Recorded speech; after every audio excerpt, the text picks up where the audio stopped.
about you is that you have ambition to be great. My job is to coach you to get all that greatness out of you.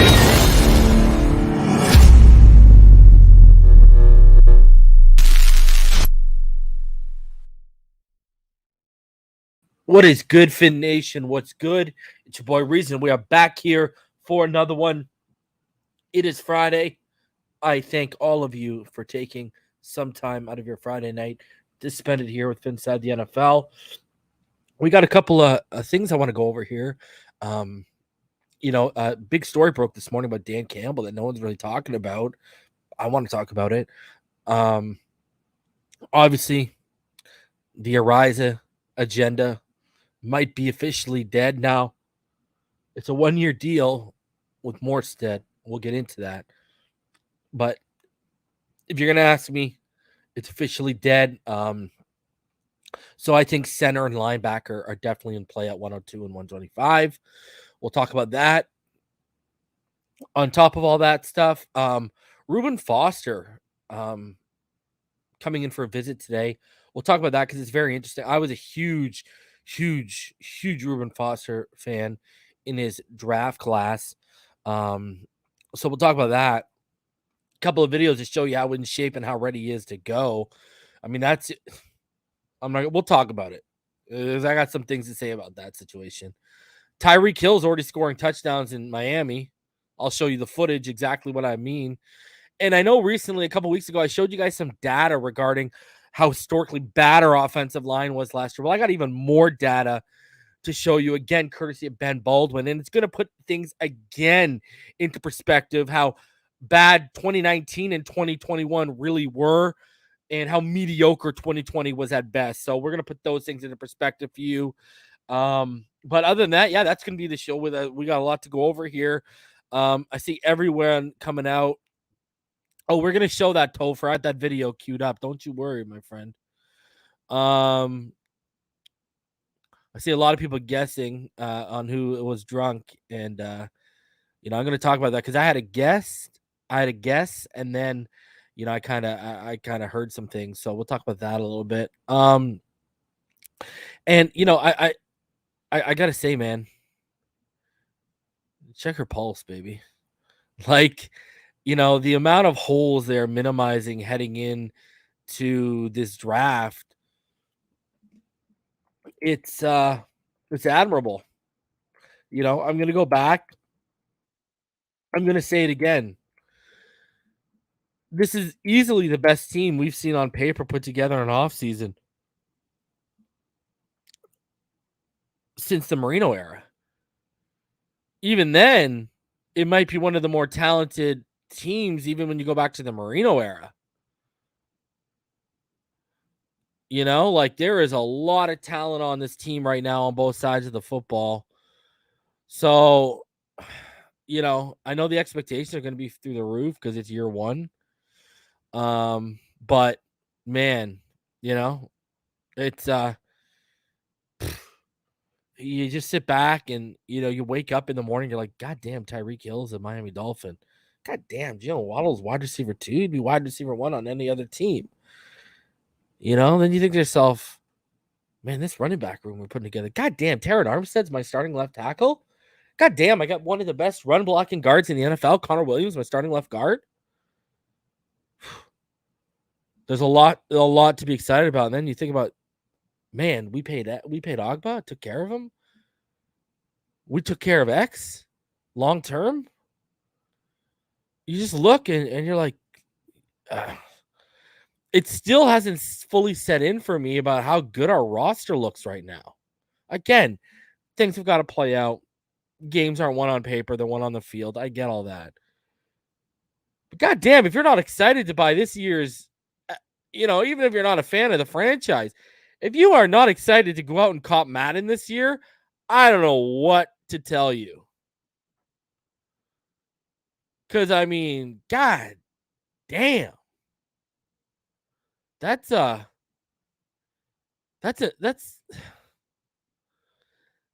just, man. I've been excited for a pending Madden release since we drafted Tua. I was like, oh, I can finally play with a quarterback I want to play with the Dolphins. And now I'm sitting here and I'm looking at this. I'm like, man, not only am I excited to play Madden, we got a legit Madden team on paper. You know, like it's just kind of surreal right now how this offseason has gone, and it's even more surreal when, you realize, hell, if we hadn't have made that change that I know some of you pushed back on with Flores and stuff, we wouldn't be sitting here right now with this.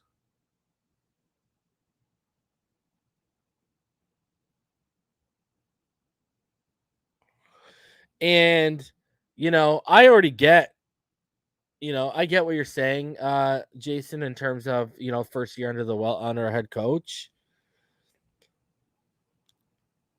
The reason why I say I think we're going to win a playoff game is because I think if this was year 2 or year 3 of Mike McDaniel, we'd be vying for a conference championship. That's why. That's why I'm sitting here. I'm like, you've upgraded a 9-8 and 10-6 roster basically drastically on the offensive side of the football. And you brought in better minds and better coaches on that side of the football, and you kept everything on the defense intact. That's why I'm like, I feel like if I was being overzealous, I'd be sitting here saying like, yo, we're going to go to the conference championship. But I still can, I rack myself and I'm like, I rack my brain and I'm like, I don't see how this team doesn't win a playoff game. You know what I mean? And the reason why I keep going back to that, and I'll keep hammering it in your guys' head, so if it happens, you guys can think of me. I really think there's going to be an adaptation period and a learning curve for defenses and defensive coordinators. I do not think they're going to come out of the gate knowing how to lock us down. I think we might come out of the gate. I wouldn't be shocked if we come out of the gate scoring points at will, and it takes a couple, it takes a little bit for us to start slowing down. Just because no one knows how to handle it. No one's seen it. You know what I mean? Like, it's like you look at the team on paper, it's like, okay, cool. Games are won on the field, not on paper. But then when you start thinking about like the scheme, the vision, the speed in the scheme, we can sit here and say the defense on paper, but the defense on paper has already proved they won 8 of the last 9 games last year, and they won 10-6 the year before. You know what I mean? So that's why I'm like, okay, the defense, really our only question mark is the offense and how long it'll take to click in the chemistry. And I can tell you this for a fact. Tua Tagovailoa has already been taking out 15 plus offensive players. They're doing activities, dinners, bonding, building the chemistry already. I know the receivers are lining up to come over to perform in the next couple weeks, but I know like the whole team bonding chemistry experience has already begun. I even know what some of the activities they've done are. I'm not going to say them publicly because, quite frankly, I don't even want to hear it. You know what I mean? Because if I say what one of the activities are, it's going to be, I already know it. I don't want to hear it. So that's why I'm actually not maybe when I'm backstage with people, I'll tell them what the activities were. And I've already told a few people, but I don't want to hear it. So that's why I'm not even mentioning what one of them was. But it's really a matter of how long the offense will, that's the question. Our question ain't about the defense. We know the defense is going to take care of itself. And yes, Hill is in that group. We know it's going to take Javon, exactly, bro. It's gonna take, it's gonna take potential time. But when it's only one half of the football, one side of the football you're waiting to gel, I don't think it's going to be that drastic of a change because the guys are already working together. And I mean, you guys saw players are already giving positive feedback to the beat writers about the playbook and about the offense, about the terminology is a little simpler. People are picking it up very fast right now. So, that's where we're at with that. So, I do think there might be a little bit of a learning curve. But the thing is, we've also brought in all our talent influx as veterans. It's not like we're bringing in rookies. We're bringing in 4 rookies at the most. From the draft. Well, not if I don't include UDFAs. I'll probably add some UDFAs. But you know what I mean? Like Taron Armstead, is there going to be a steep learning curve for a guy who's been in the league like that? No. Connor Williams? No. You know what I mean? Especially when you add up their athletic profile into the scheme. Tyreek Hill? No.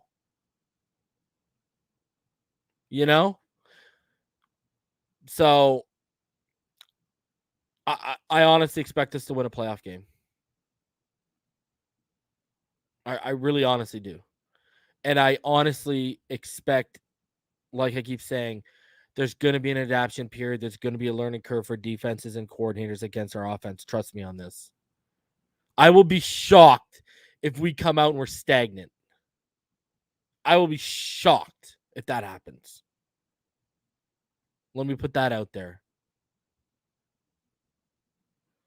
So, that's why I expect what I expect. I try to temper expectations as best as possible all the time.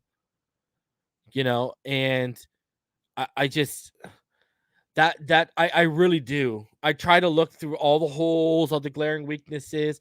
Like really, I sit here and I'm like, okay, what's our glaring weaknesses? We need a legit mic. They believe they're going to get Austin Jackson right. So we got to trust that process. They want to bring in competition for center. So there's a center. I think we need a third down red zone back. So 3. I mean, and then everything else is depth beyond that. You know what I mean? So even like the holes are, aren't glaring. So I don't know. I'm not even trying to be optimistic or anything like that. It's just, this is how I feel, like it's just my opinion.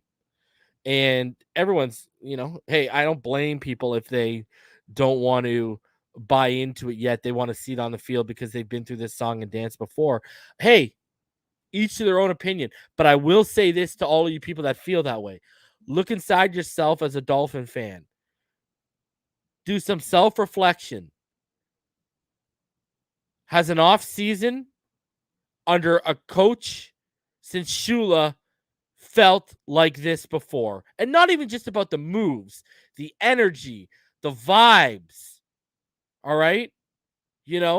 The background of the mastermind genius when you break down what the guy we run in's done offensively. You know what I mean? And then if you want to add in the moves for the cherry on top, go ahead. But I've said this since we signed him. It just feels different. I don't know what to say. Like, I didn't have this feeling when they hired Cam Cameron or Joe Philbin or even Adam Gase.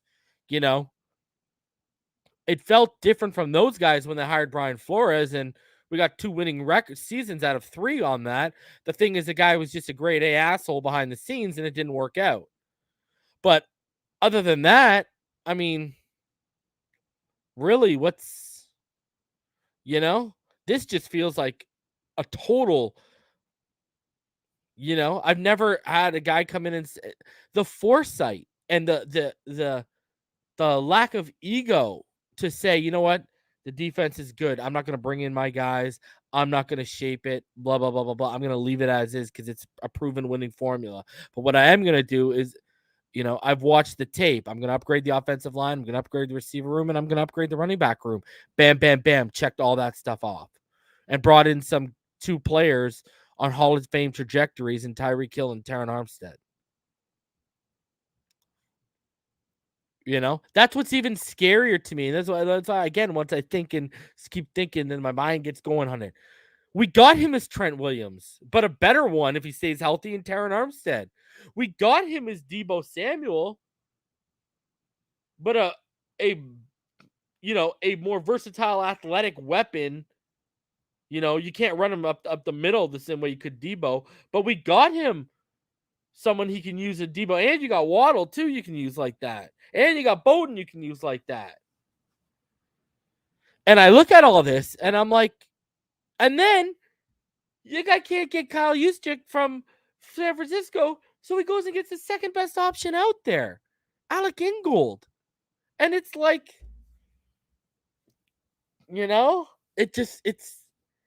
I haven't seen a coach move like this and Greer facilitate this kind of vision before. That's why I'm hopeful. It feels different. I don't know how else to explain it. It feels different. And I do think we're going to win a playoff game. And I do think we're going to come out of the gates like bats out of hell. So, and I think we're going to catch a lot of people off guard. And you look at what they're doing, like for a perfect example, check this one out. They spent all this money this year, okay? Next year, they know they're not going to have this much money at their disposal, right? Because we got to make some moves because we don't have a lot of cap space heading into next season now, right? Okay. So what have they done instead? They loaded up. They just went out and loaded up on draft capital. They said, okay, we're not going to have the financial ability to bring an influx of talent, but we're going to have the draft capital with two firsts, a second and 2/3. We're going to have the draft capital to influx the talent then. Sure. We got 5. I believe we got 5. It's 5, I believe. It's 5 or 6, but I think it's 5. 5 picks in the first 3 rounds next year. That's look at the foresight. Look at the planning. That's how you build and maintain a long-term winner. And that's how you bring stability. Look at what they're saying. In years, we can't have the money we want to have to spend at our disposal. All right, instead, we'll just stack up on draft capital so we can either move it all for a big blue chip talent or try and find as many blue chip talents with those picks as possible. It's brilliant. Like, it's literally, yes, Randy, exact perfect word. It's methodical. This is what I kept telling y'all why I like the fact of having an overly OCD genius head coach. Because when they're OCD, they're meticulous about everything. Everything is strategic. Everything is chess, not checkers. And they expect the same thing from the people under them. Positional coaches, coordinators, whomever. Right? And then that reflects onto the field. Everything's got to be perfect.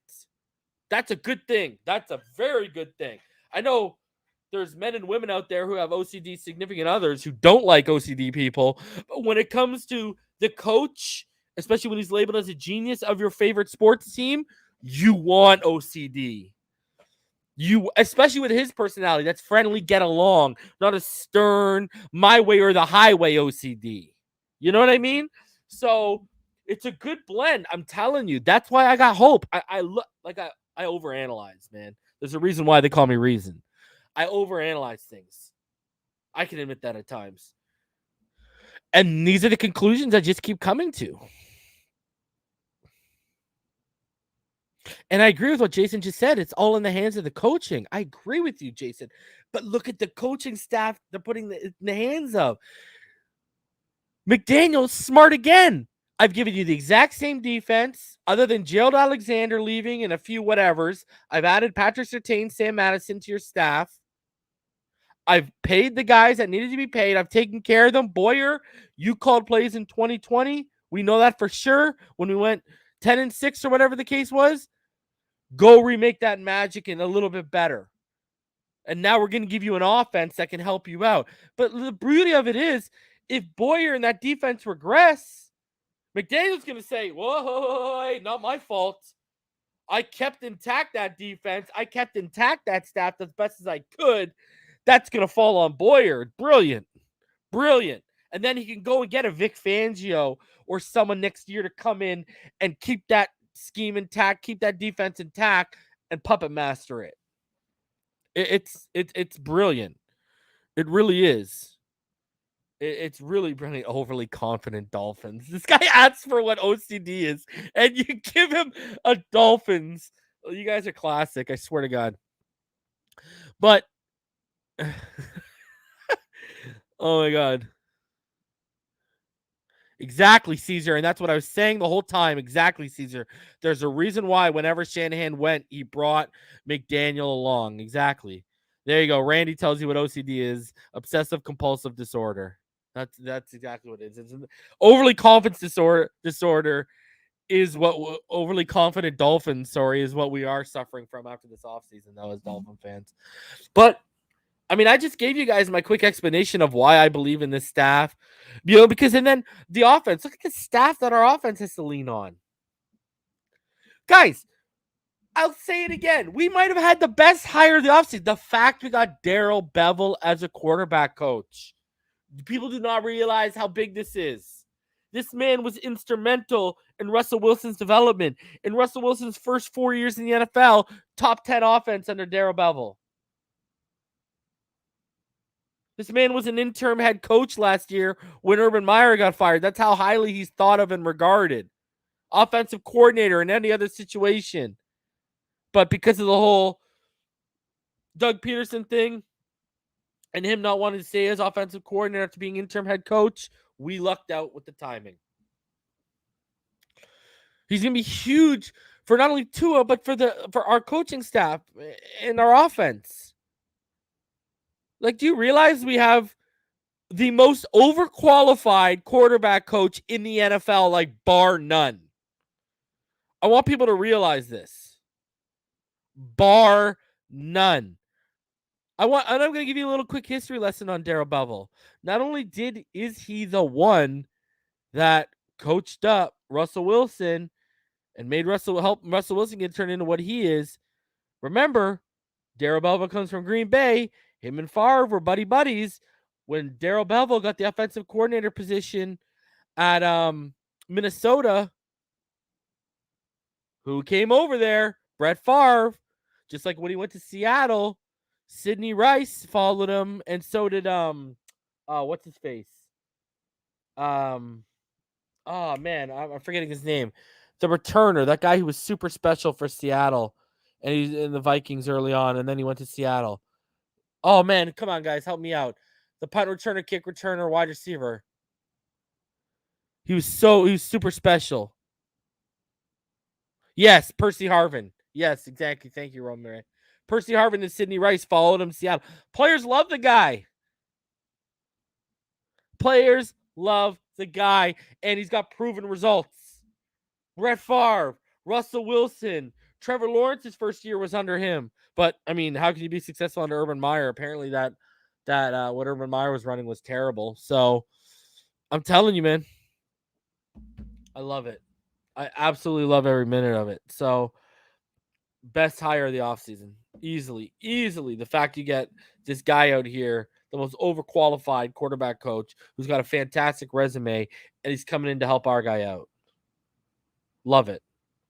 Because we might only get it for a year or two. Might only get it for a year until he gets an offer for a new job. So we'll see how it works out. But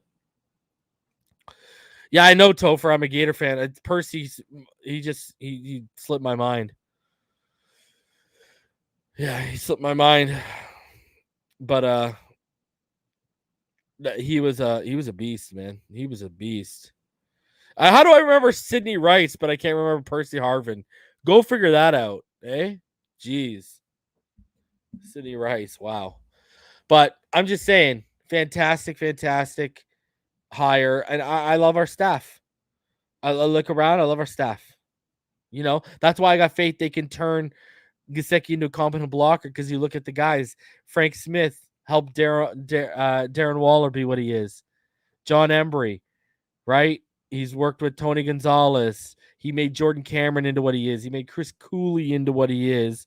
He made, obviously, George Kittle into what he is, right? So, like, you look at all, I don't know, man. It's just nothing but massive resumes and success records and track records from these guys with player development. And check your pulse, baby. If that don't make you check your pulse and get your heart right up, I don't know what will. I really don't know what will. All right. Let's get into the news here. Guys, 362 of you in the room. Smash that like button. Subscribe if you're new. We are about to creep on to 7,600 right now. Let's get to 8 and let's get to 10,000. I'm gonna do a big giveaway at 10,000. I don't know what it is yet, but it's gonna be different. It's not just gonna be one of these jersey giveaways. We're gonna do something. I don't know. We'll see. We will see. But I'm gonna rack my brain because I got a couple thousand until we get there. So let's get there before the season starts. I want to do a big giveaway for you guys. You know what? I might even Yeah, I just came up with an idea. I'm not going to put it out there, but I just came up with a pretty damn good idea. A really damn good idea. All right, so this is what it's going to be. Let's get into the news. I'm going to keep racking my brain, but I just came up with a really good idea for what that prize could potentially be. But I ain't going to tell y'all yet. All right. Let's hop into this. Obviously, the day started off. Well, let's start off with what we'll talk about in a bit. But the positive news I'm to start off with is that the Dolphins are signing Thomas Morstead, the punter who's played with the Saints, the Jets. Spent some time with Atlanta last year. The Matt Araiza agenda is officially dead. I am crushed. Crushed. You could hear my heart breaking into 1,000 pieces. Now obviously he's been in the league since 2013. He's a one-time All-Pro. He is a one-time Pro Bowler. And he, what can you say? He's I mean, I told you the stats. I didn't want him because of his age, but I mean, he's what? He's 36, and after the workout video I saw today, and I'll show you guys, I mean, damn, he gets it in.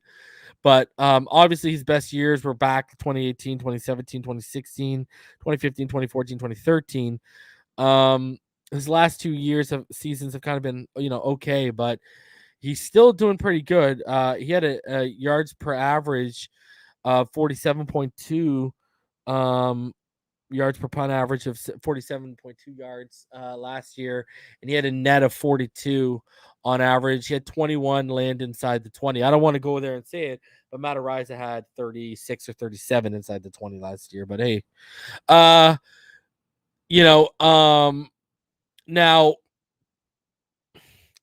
the hang time, that's where he's noticeably lost it, right? If you go back to like let's say 2016, 2017, and 2018, those 3 seasons, his hang time was basically 4.55 seconds, right? Now his hang time is about 4.25 seconds. So that's where you've noticed the decrease. And that's why he had a lot more return yards. I mean, he only had 19 returns against them last year, but those 19 returns went for like 191 yards. So that's why he had so many return yards against them, was because he didn't have the same hang time he used to have. Now, he's not going to be getting a lot of money. Could they draft Matt Araiza? Sure. It's a 1-year deal for Morstead. I guarantee you it's not a lot of guaranteed money, if any. And they could probably get out and cut him in training camp. Sure, that could happen. 110%. But right now, I would pretty much I mean, go ahead and surprise me, Dolphins. I would absolutely love it, but I don't expect it to happen. Listen, I don't hate the move. He's a lot better than Pilardi. Would I wanted Araiza? Sure, I probably actually would have wanted Stonehouse potentially over Morstead too, but I'm fine with it. 36. It's a 1-year deal. It's a stopgap.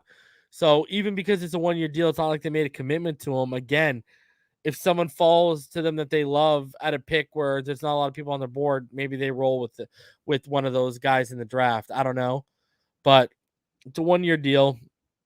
Again, the noticeable decline in his game has been on his hang time. That's where it's been. So, we'll see how it rolls. I mean, he had 1 game last year. He had 4 punts against Buffalo in Buffalo at week 17, and his hang time was like 3.69 seconds. So, he only had 2 games last season.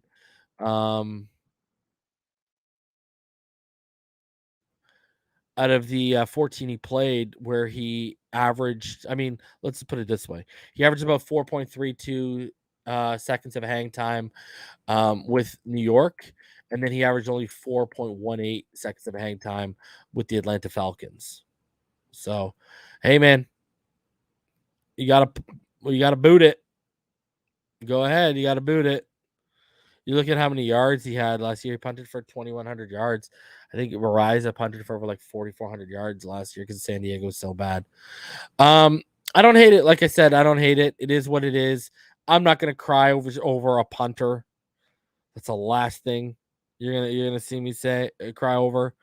It just would have been nice. He would have made a lot of sense at 125. And I think Ariza is a legit impact game player and game changer. And the agenda was fun while it lasted. But Thomas Morstead, 1-year deal to the Miami Dolphins.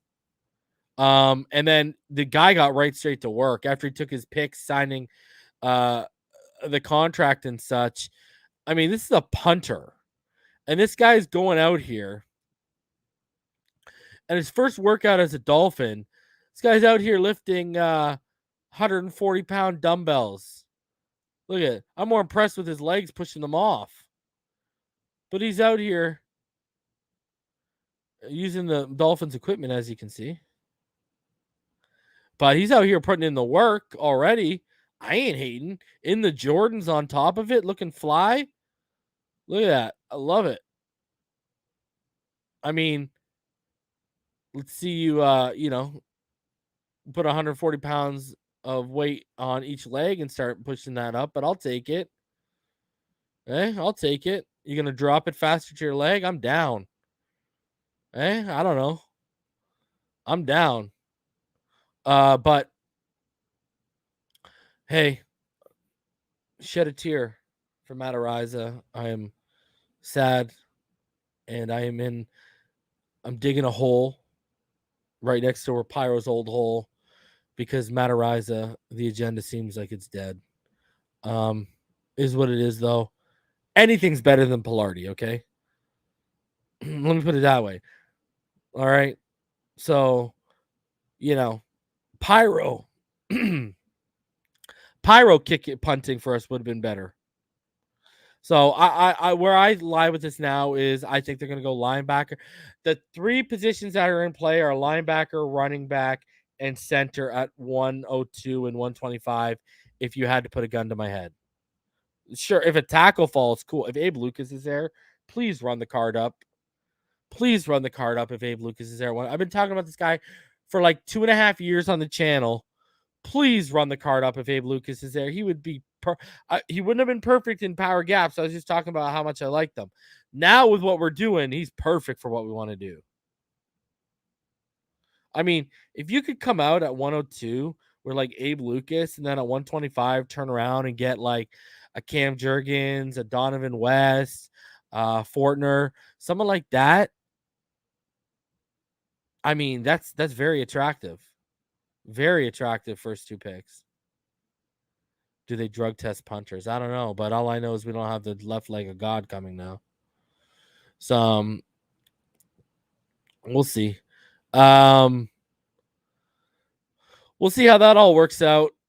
I want a linebacker 2 show, but for 102, if I'm going to pull the trigger, I need like a Chad Muma, a Leo Chanel, a Troy Anderson to be there.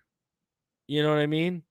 I need one of those guys to be there for me to pull that trigger. I like Channing Tindall. I wouldn't take him at 102 necessarily, maybe at like 125.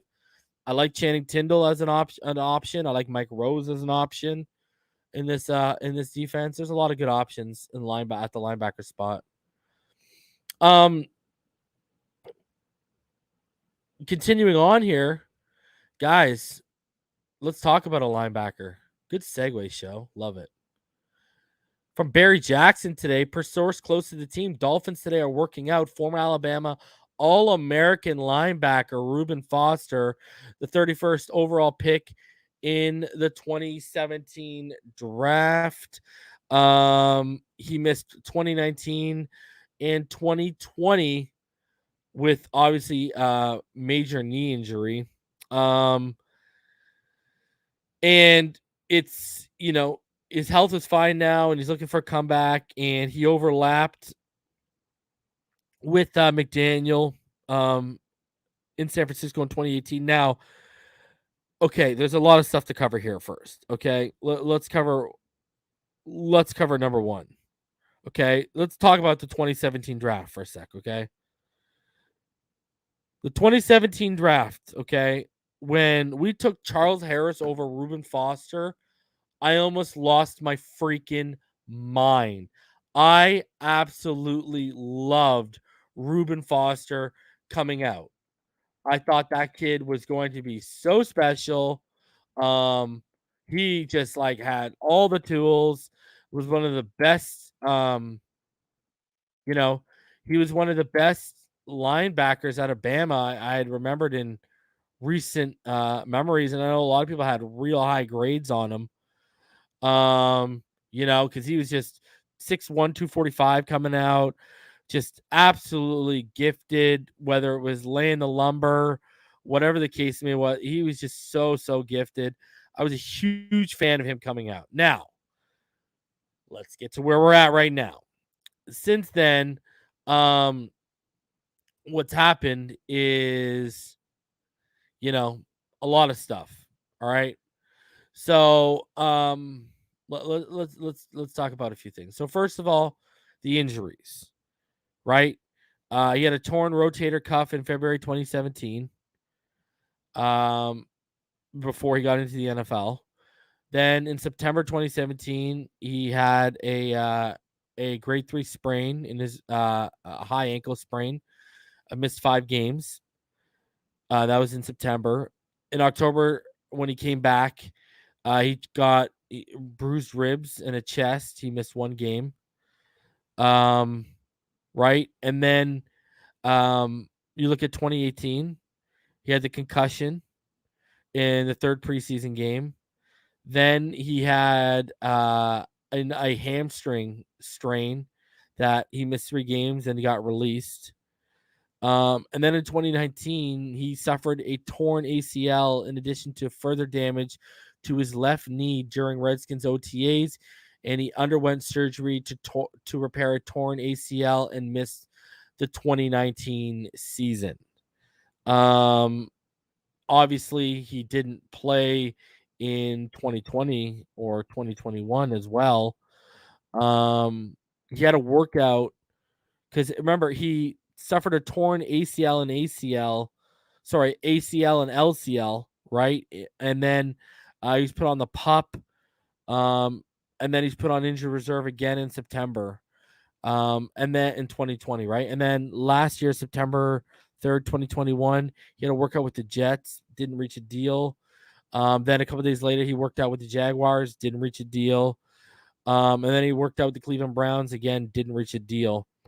Listen, when you look at the tape of what this guy was going to be, I mean, we're talking about, he had a crazy motor, great sideline to sideline speed, just explosiveness in short area burst, first step, whatever, and he was stout against the run. He showed a high level IQ, awareness, reading recognition ability.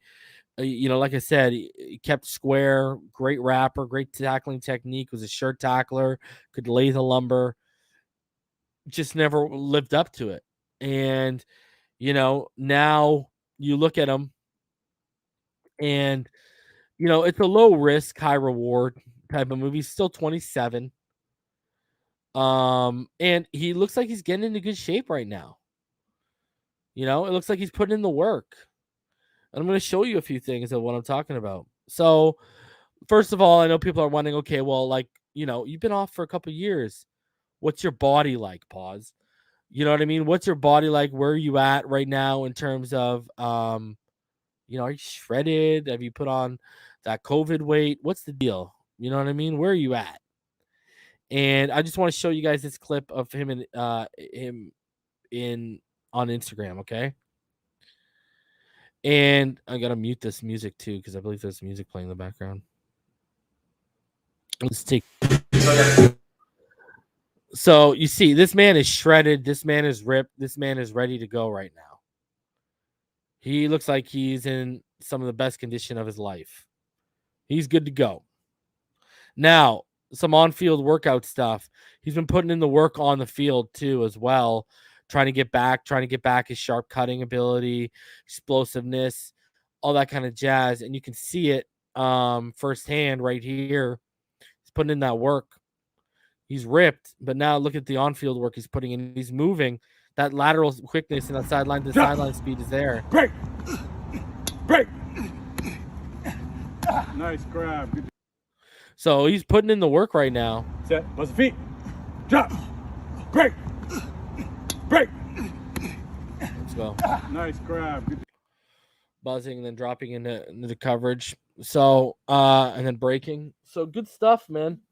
You know, he's putting in the work. Again, guys, we need a middle linebacker. This is a low risk, high reward, man. And he is perfect for what we run offensively. I want to add that too as well. Sorry, defensively. He's perfect for what we run defensively. I mean, he was one of those guys where he could play, you know, he could play in a 3-4 or a 4-3, and he looked like he was going to find success coming out.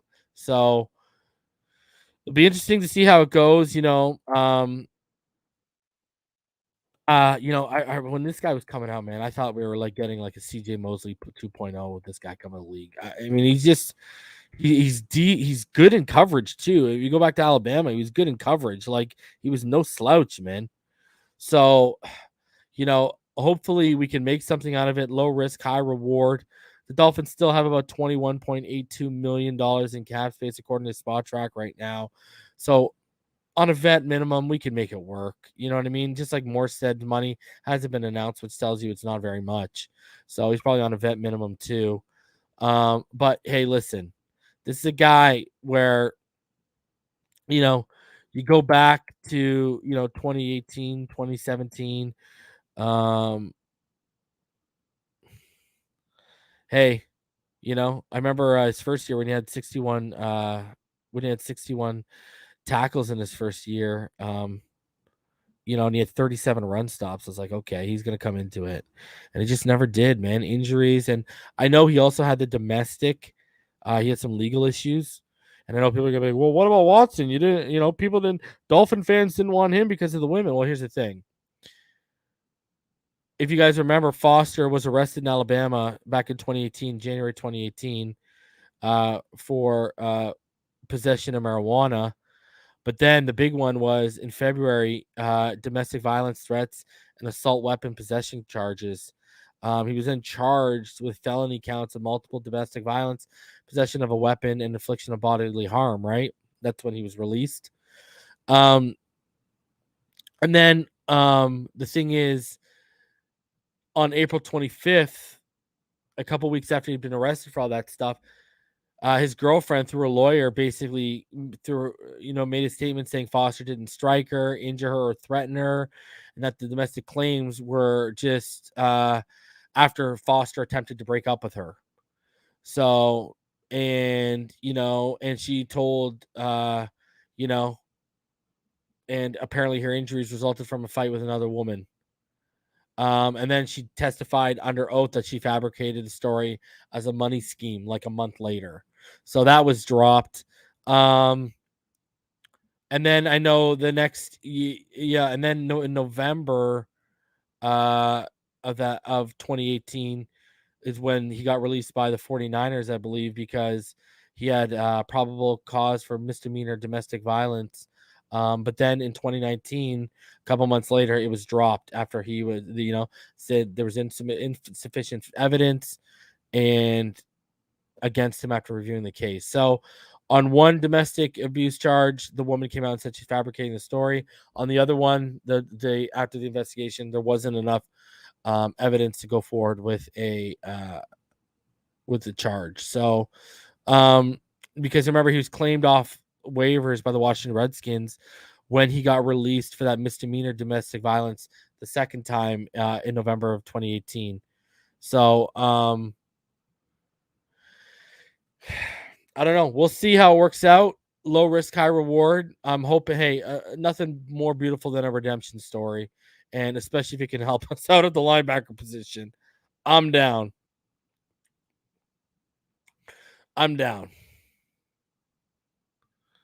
So, we'll see how it works out, man. We will see how it works out. Guys, a big story that no one's really talking about. And I was kind of shocked. No one was really talking about it. Dan Campbell said some pretty not so great things today, and I was a Dan Campbell fan. Been on record saying, man, his speeches, we used to want to run through the wall for him. But he said this today. Lions coach Dan Campbell offered a vivid example of how much the NFL is willing to tolerate from a player if he helps his team win. Campbell described a time during his tenure with the Dolphins when the team had a player who routinely showed up to practice after drinking, but he said the Dolphins accepted it because of the player's production. I remember I had a guy in Miami. God, he loved ball, Campbell said via Dave Burkett of the Detroit Free Press. He was a dynamic football player, but he came in every day just reeking of alcohol. He was probably on a bender for who knows how long, but God, he loved football. He showed up. He didn't have any MAs, missed assignments. He just hustled nonstop, and it's like, you know what? You'll find a way to make that guy work. Not saying we want those guys, but he loved ball and he had success. And he's still playing today, by the way. Campbell did not identify the player. Campbell was the Dolphins head coach from 2010 to 2015, spending most of that time as tight ends coach and ending his tenure in Miami as interim head coach. Now, a lot of people have been trying to, I know people originally came out to Vontae Davis. Well, it's like, no, the guy he said is still playing today. My original guess this morning was Richie Incognito. I've been told by a few people that I'm most likely right. I know another name that I've heard is Jarvis Landry, but I'm pretty sure it's Richie Young Incognito. It's just, what does this say? The Dolphins, first of all, Pro Football Talk can't keep the Dolphins out of the mouth any day of the week. Second of all, it's just like, we've gone through so much drama and all these distractions. Do I really need to be reading about this? And Dan, I loved you. I loved your, I would have ran through, but now I know why they didn't keep you as the head coach. I'm sorry, man. I don't care how high level of a producer you are, man. You're endangering the player. You're endangering other people out there by putting them on the field like that. Like, are we serious? Like, are we serious? And the fact that Dan Campbell even opened up about this, man, his agent and his PR people must be real big fans of him right now. I just think this is, first of all, Dan, it's not a good look on you for now people if you don't have success in Detroit and now you're known as letting people play under you intoxicated, how's this going to help you out in the long term? It shows exactly right. Campbell's looking like the meathead right now. So, and your justification, he loved ball. Okay. Well, I hope he loves life, and I hope you helped him get and I hope. What if these problems are still going on and it's still being allowed?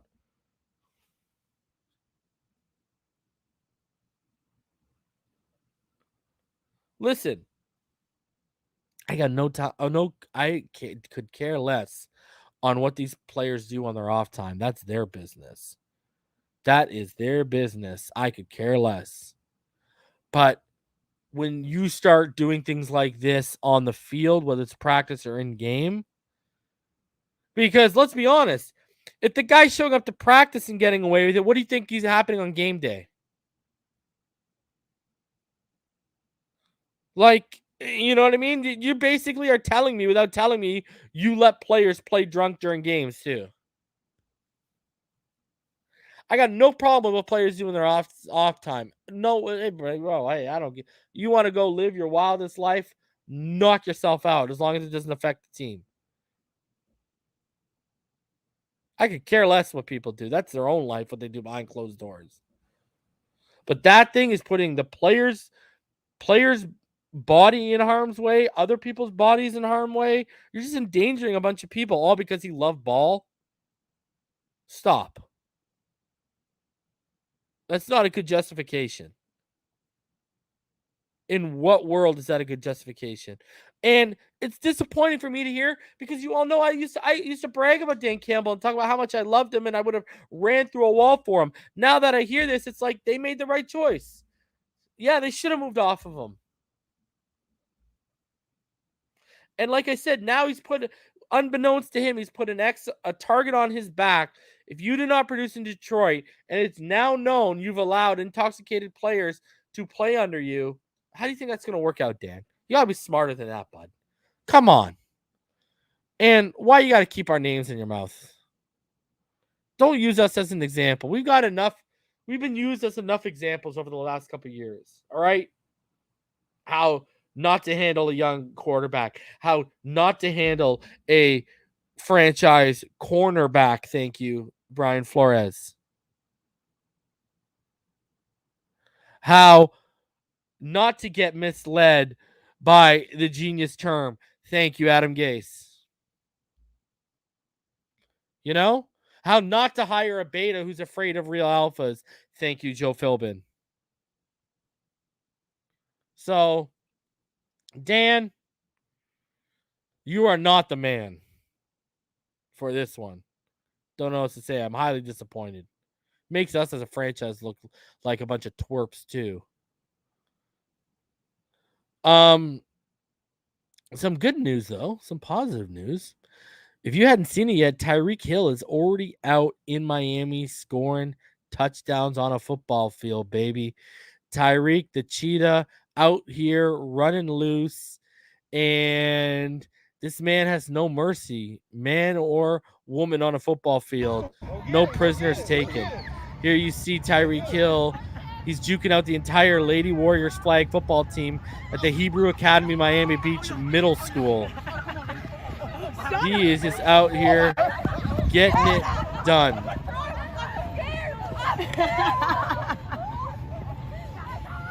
So I'll play that back for you guys one more time. Oh my gosh, he tied the block. Tyreek out here just getting it done, baby. Go get him, go get him, go get him. Go get him. The cheetah.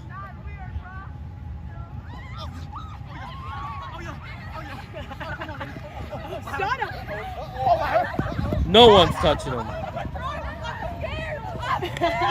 No one's touching him. Oh, shut up! Oh, yeah! That man is my God, gone. he tied the block. One more time for y'all. That man is gone. You can see the smoke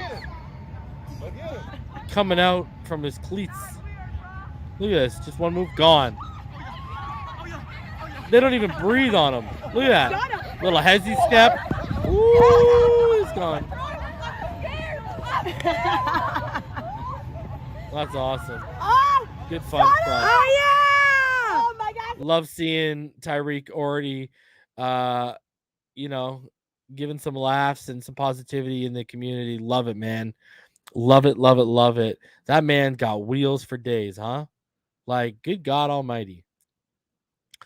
Another thing I wanted to show you guys here too. I know they're girls, Birdman. It's just funny. It's just funny. Interesting chart I want to show you guys here. Okay, so this chart here, guys, this is pass block win rate. That's what PBWR and pass block grade, showing that they're how highly correlated they are. Remember, pass block win rate is ESPN, pass block grade is PFF, right? So these are 3 seasons of pass protection measured by 2 companies, right? This goes back 2019, 2020, 2021. And I got to show you some stuff here.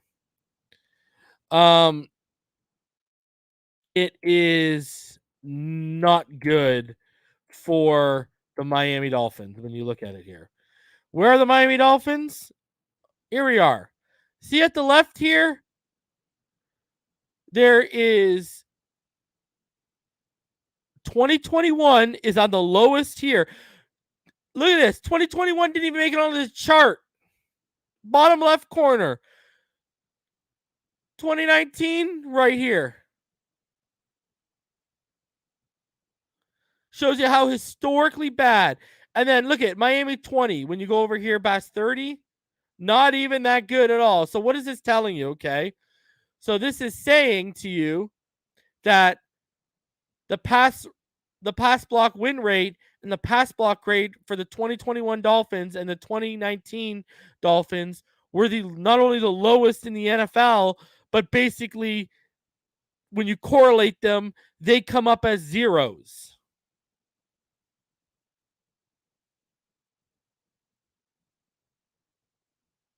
That's what that tells you. Look at the Chargers up here, top right. Top right up here.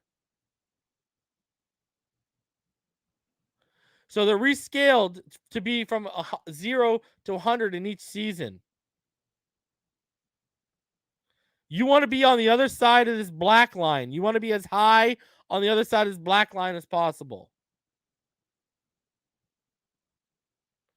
The Dolphins are in the 2 of the last 3 years, historically, analytically, worst spots you could possibly be in.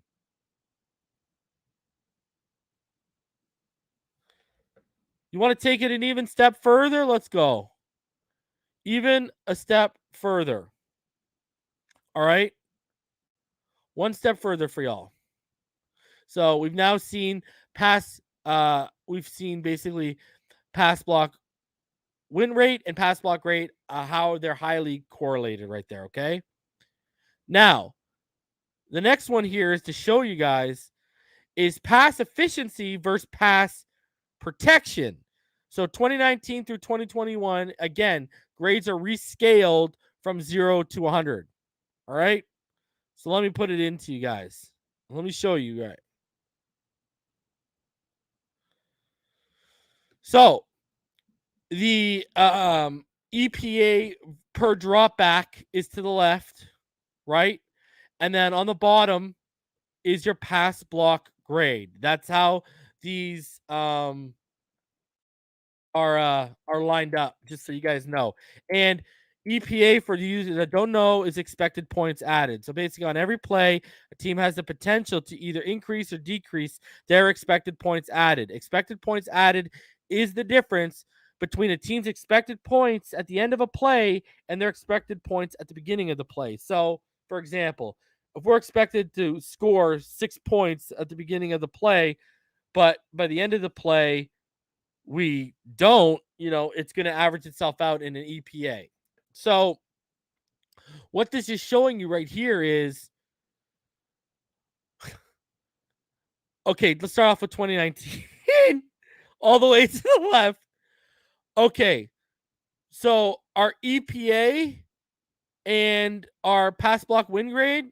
So basically, look at this. The Jets, right? For example, terrible EPA, but their pass block, but their PFF grade, look at where it is. Our EPA basically matched, again, we're at 0-0 in 2019. Historically bad. So we go to 2020 now. 2020, we are at 0.10. And look at a pass block win grade, pass block grade decent, in the mid 30s, whatever. Right? We're not the best, but we're not the worst here. We're in the 20s. We're respectable. And then 2021 hits. Look at that. If it wasn't for the EPA being a little bit higher, and again, that comes down to the offense. Like, that comes down to EPA is on the quarterback and the playmakers. Pass block grade is on the blockers. So what this is telling you is our offense, the expected points per play, given the pass blocking, were almost just as bad as 2019. So what they're saying is the pass block grade correlates into your EPA. They're showing how bad your pass blocking affects your EPA. That's what they're showing you right now. Right? Because look at the teams over here with the high grades. Look at how high their EPA is. Right? They're showing the correlation. And the Dolphins continue to be just historically bad.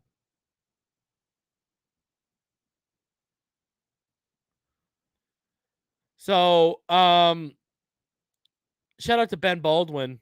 He does great work, man. Does great work. He put these out. So, you know, it's just it's not good, man. It's not good when you look at these numbers and these analytics. And when people try to defend that offensive line, I'm sorry, man. How did we have more pressures allowed than the Cincinnati Bengals, but Joe Burrow took more sacks? What does that tell you? That tells you that Tua's pocket presence is not only better, but that tells you Tua is better at making hot reads than what Joe Burrow is right now, which you saw in the playoffs. I kept calling it out. Joe Burrow was terrible at making his hot reads. It got him killed. That game where he got sacked like 8 times, like 6 or 7 of them were on hot reads. So, hey, and guys, don't also just put that on talent with what I just showed you. That's coaching has to be reflective of that too, guys. You got to hold coaching accountable for that to an extent too. Right? So, I mean, let's be honest. If, that EPA could be even worse. And their blocking grades and their pass block win rate, I don't know how, but it could be even worse if it wasn't for Tua's pocket presence. That's the reality of the situation. People can try and twist it however they want. Does Tua have his issues and his flaws? Sure, I've gone over them. Doesn't read all 3 levels consistently enough. Predetermined reads. He'll make the incorrect predetermined read more often than I like to see him. His touch and accuracy over the middle of the field on the intermediate level, he struggled with it after he bulked up a little bit. Yeah, he's got issues. They're coachable, they're fixable, but some of the stuff he does really well has masked even more deficiencies of the guys in front of him. What I'm trying to say is Tua's made these guys look better than they really are in front of him. So that tells you how bad they must be.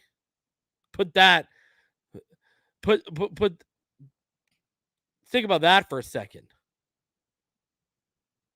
Right? Like put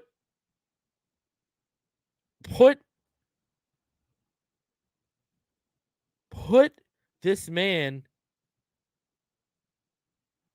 behind that line with how bad he was at calling hot reads and with his pocket presence. Burrow would have been destroyed last year. Would have been absolutely destroyed. So, as bad as our offensive line has been, the one thing that's why do we lead the league in pressures, but our pressure to sack conversion rate isn't ridiculously high? It's because of Tua.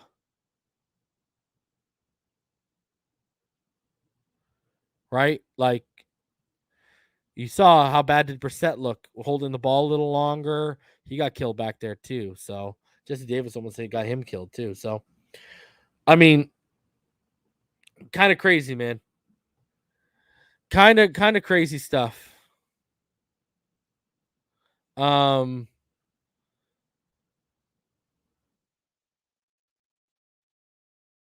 It is what it is, man. It is what it is. So we'll see. The offensive line has been improved massively and drastically. Can't wait to see it in action this year. I mean, hey, we got a left tackle that can run like a 4.7 40. Let's go, baby. All right, guys. That's gonna be it. I'm gonna drop the link if some of y'all want to come backstage, chop it up. Cool.